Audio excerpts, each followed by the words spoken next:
company to find out what's going on and where we go from here. Coming up next on Autoline This Week. And now, here's your host, John McElroy. I want to welcome you to Autoline This Week. You know, the automotive industry is at an inflection point. All this ride sharing, car sharing, autonomous cars, and what they call mobility services. How are automakers going to deal with this? In fact, what's going to change in the cars themselves? I got three experts here to talk about that this morning, including Carla Balo. She's the Assistant Vice President of Mobility Research at The Ohio State University. We've also got Melissa Kafkin. She's a principal researcher at Nissan Research in Silicon Valley. And Kristin Welch is the head of business development and corporate strategy at a mobility company called SPLT. We're going to be hearing their views. And Carla, I'm going to start out with you right now, but the others can jump in anytime.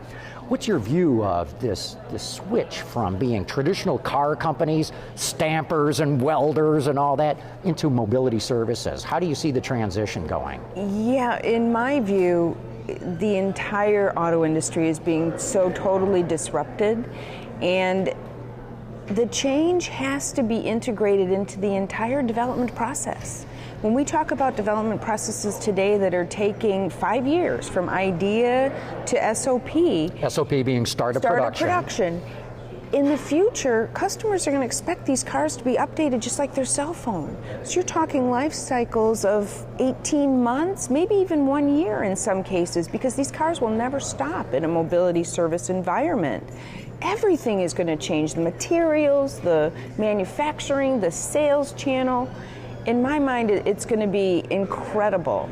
And I think the automakers that understand that disruption and get ready for it, they're going to be the ones that thrive.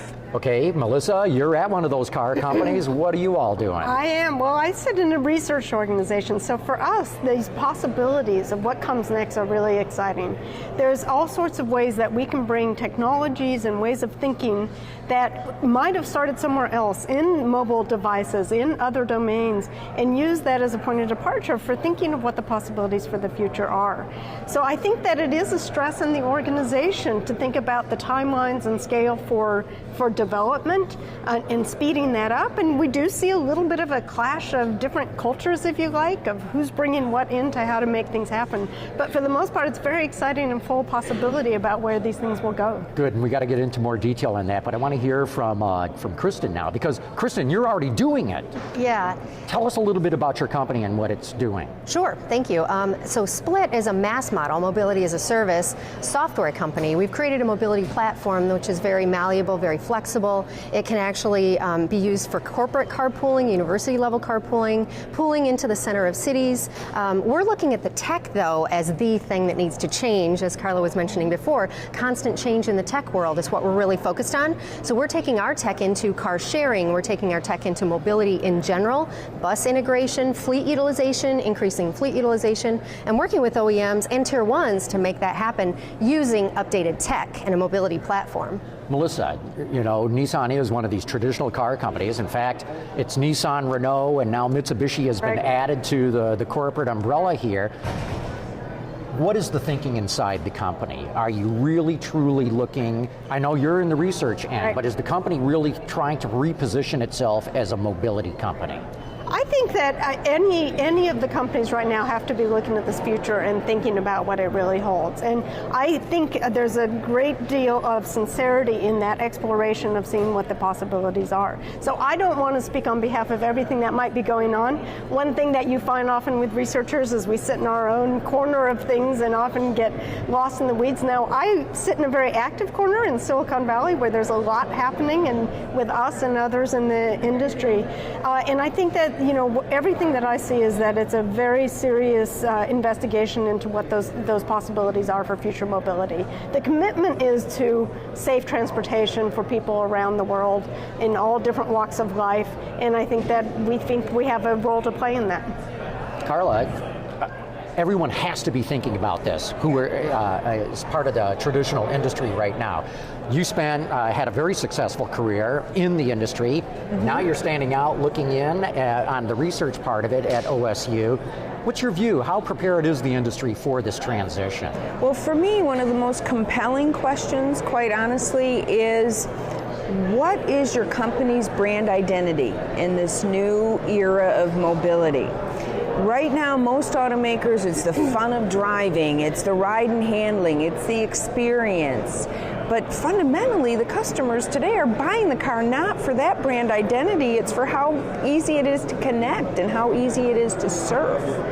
So when you think about what will your new brand identity be, why will a ride-sharing service choose your product? Why will a customer or a business choose your product? You really have to think about what your new autonomous pod is going to look like and what that brand identity is. Are they ready? Still, the bread and butter is coming from those vehicles coming off the assembly line. That's where the profit is. What I really want to see is the integration of their mobility services into the day-to-day operation. I believe, the entire development cycle will be disrupted. And are they going to be able to integrate new mobility as a service platforms into that existing ingrained way of doing business? This is what remains to be seen yet. And I think most of the automakers have their mobility services separate from the hardcore day-to-day driven, objectives of sales volume and market, volume and that. So I think the company that's able to do that integration, again, those are the ones that are going to be ahead, and those who really make their new brand identity for the future are again, those that are going to be ready. And if I could just pick up on, I think you really spoke to, what's going on for people out there in the world as they interact with and engage with the brands, but, the products of the brands, the cars themselves, the vehicles of various types. And one of the things that I've brought in through the director of my lab in Silicon Valley, saw a big opportunity to bring a more what we call a social perspective into this. So I'm actually a social scientist, and I lead a team of social scientists. I think because Nissan recognized that really what is at stake is what is happening with all the participants and the people in the world as they engage with these products. And the expectations are changing, or maybe they're being realized that the way that people live their lives and what they've been trying to do, it still remains that their vehicles have to be at the center of that. So as we take that perspective of people's everyday lives and bring it into what's happening, then we have to transform the company as well as we work to figure out how to take advantage of all that. And I think the OEMs, speaking as a Detroit-based tech startup, I think the OEMs are very interested. We have a number of open conversations and projects ongoing, perhaps maybe a big announcement coming up soon. But at Split, we're fielding a lot of those inquiries in the innovation teams. It is about the integration of the innovation team into the corporate strategy and into the corporate, put the money where the mouth is, into the corporate goals, I think, over the future. But a lot of companies are interested in bringing new tech in. So I think that's a great start. Yeah. Kristin, what are some of the things that the car companies want to learn from Split? So we're looking at things like head unit integration. We're looking at how pooling can happen in the connected and autonomous vehicle of the future. Something needs to pool it when it's picking us all up and dropping us off at events like this, and they can take new tech into that head unit. It doesn't have to be developed in-house. It can be brought in from an innovative, mobility startup and kind of utilized to the best advantage, so you don't have to hire all those people internally. Melissa, I love what you're talking about too. Here you are from Silicon Valley, and when we talk all this autonomy, I instantly think of the high technology, LiDAR and radar and sonar and artificial intelligence. You're addressing the social aspects of how we do this.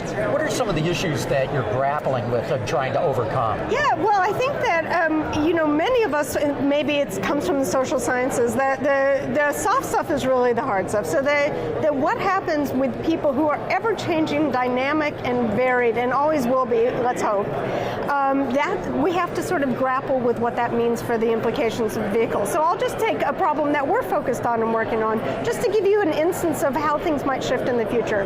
With autonomous vehicles, if you think of a future with possibly driverless cars, what we look at everyday circumstances, and I'll be talking about this later today, is that we can see that what happens on the road is it's a sort of social dance where the vehicles, the cars, the pedestrians, the bicyclists, everybody's constantly reading the environment to understand how to move and how to get about, especially in cities that are very interaction rich, they're dense environments.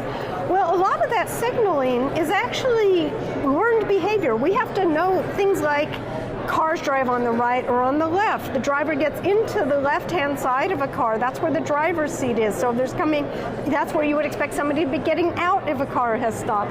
Little things like that that are not automatically sensible without having something tell you that that's what it means. So we're really trying to explore the way in which those interactions from the outside are going to continue to change. And I personally believe we're kind of at a paradigmatic moment in this shift with automotive and what's happening on the road, that until now we've relied on the relationship between a driver and a vehicle to make all that happen. But in the future, the relationship of other road users, things on the outside are going to affect what that vehicle does.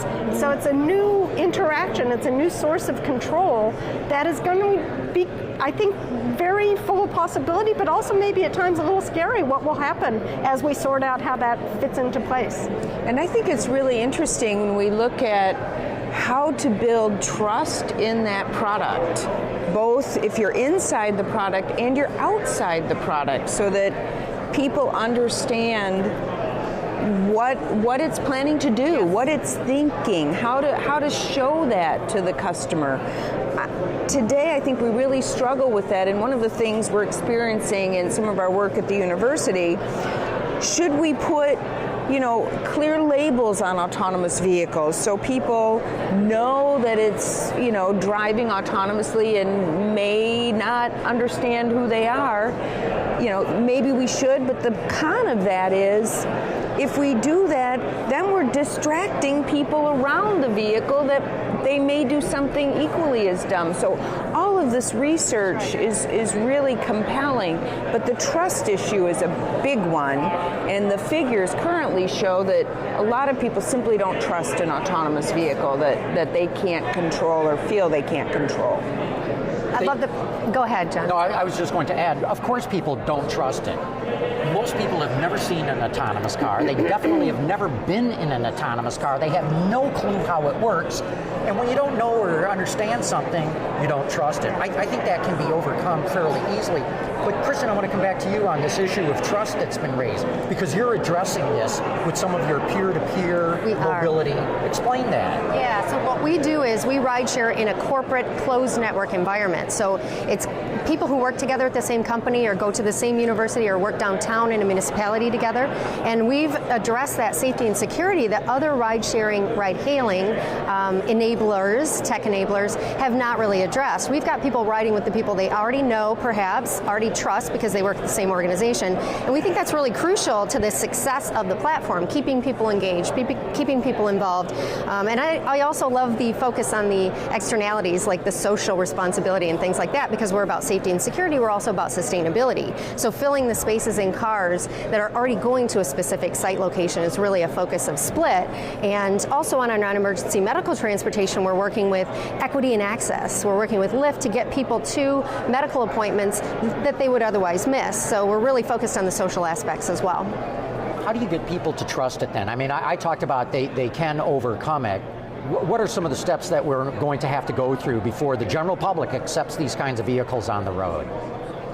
Well, I think that one thing that we do is we look at how things work today and the kind of work that I'm engaged in.